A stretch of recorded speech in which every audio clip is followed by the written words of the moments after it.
Oke, semangat pagi teman-teman kita di hari kedua. Kalau di hari pertama kemarin kita sudah membahas terkait uh, apa itu 4DX, kenapa saya buat video. Kali ini kita di hari kedua mulai ke bab selanjutnya. Kita coba mengkaji terkait strategi dan eksekusinya. Nah, di bab pertama ini dijelaskan dulu terkait apa itu strateginya, apa dan gimana eksekusinya. Dan beberapa case-case masalah yang ada di company-company yang ada itu terkait masalah di eksekusinya. Coba kita bahas dulu strategi itu apa sih? Kalau dijelaskan di buku ini, strategi itu ada dua. Strategi yang sifatnya stroke of pen, dan yang kedua adalah strategi yang membutuhkan perubahan perilaku. Nah, kebanyakan orang kalau ditanyain lebih mudah membuat strategi atau mengeksekusi, itu macam-macam. Kalau orang-orang yang notabene dari karir, dari eksekutor itu akan bilang bahwa strategi sangat susah. Tapi saat orang-orang yang mungkin dari MBA atau dari akademis itu akan menyatakan bahwa mungkin lebih mudah strategi, tapi semuanya ada susahnya masing-masing dan ada mudahnya. Tapi kalau di buku ini sebenarnya untuk strategi yang skala-skala memang relatif tidak membutuhkan perubahan perilaku itu akan mudah. Tapi jika strategi itu membutuhkan perubahan perilaku dari orang-orang di subordinate-nya itu akan susah sekali. Nah, di sini nanti akan dijelaskan dulu. Kita coba bahas strategi ya. Strategi yang di buku ini itu ada dua. Yang tadi yang saya jelaskan, strategi stroke of pen, dan yang kedua strategi perubahan perilaku. Strategi stroke of pen contohnya terkait kayak kalau kamu punya uang, maka kamu bisa berinvest, kamu bisa menambah orang, dan kamu bisa menambah investasi modal, dan kamu bisa mengakuisisi saham, dan kamu bisa melakukan iklan di media-media. Nah, itu lebih stroke of pen, tidak membutuhkan perubahan perilaku, sehingga lebih kayak punya wewenang yang lebih dan uang yang lebih. Namun yang untuk strategi yang kedua ini, strategi terkait perubahan perilaku ini yang susah, karena harus menggerakkan orang.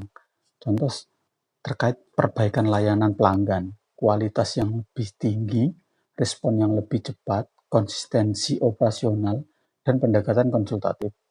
Nah, ini contohnya yang strategi perubahan perilaku yang biasa sering kita alami kayak gini. Saat kita membuat semua orang karyawan kita menyapa saat masuk di toko kita, itu akan susah gimana kita mengontrolnya. Tapi kalau memang itu kita buat sistemnya dan semua orang bergerak maju untuk merubah perilakunya ke sana, insya Allah lebih mudah. Kalau teman-teman lihat mungkin yang sering belanja di toko-toko Maret itu, pasti sudah sering disapa oleh mbak-mbaknya atau mas-masnya, dan bahkan ditawarin ada yang promoka, ada nambah pulsa. Nah, itu perilaku, itu perubahan perilaku, itu strategi dari manajernya untuk merubah perilaku bahwa lebih ke kualitas pelayanan. Nah, masalahnya untuk membuat perubahan perilaku itu tidak semua leader itu mampu, dikarenakan belum ada fokus karena disibukkan dengan rutinitas hari-hari. Strategi yang sudah dibuat dan yang akan dieksekusi seperti apa.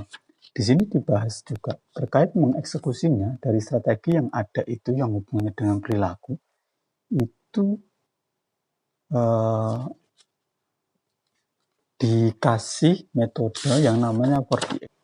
Dan kalau kita ngomong 4DX sebenarnya tentang fokus terhadap sasaran. Nah, sebelum jauh ke 4DX sebenarnya ada hal-hal yang harus kita fokuskan, karena setelah ini kita juga akan membahas terkait whirlwind. Mungkin di pertemuan besok kita akan ngomongin whirlwind, apa sih itu whirlwind atau angin puting beliung, atau mungkin kayak pekerjaan sehari-hari. Atau jangan lupa sampai ketemu besok untuk pembahasan whirlwindnya. Mungkin untuk agenda malam ini cukup itu aja, yaitu terkait strategi, definisi strategi yang ada, strategi yang membutuhkan perubahan perilaku atau mungkin butuh wewenang dan dana. Ada dua itu. Yang kedua adalah masalahnya, masalah mengeksekusinya. Nah, apa sih susah-susahnya mengeksekusi strategi itu? Mungkin itu yang besok mungkin akan kita bahas, Warwin, dan sampai jumpa di agenda besok. Sukses selalu.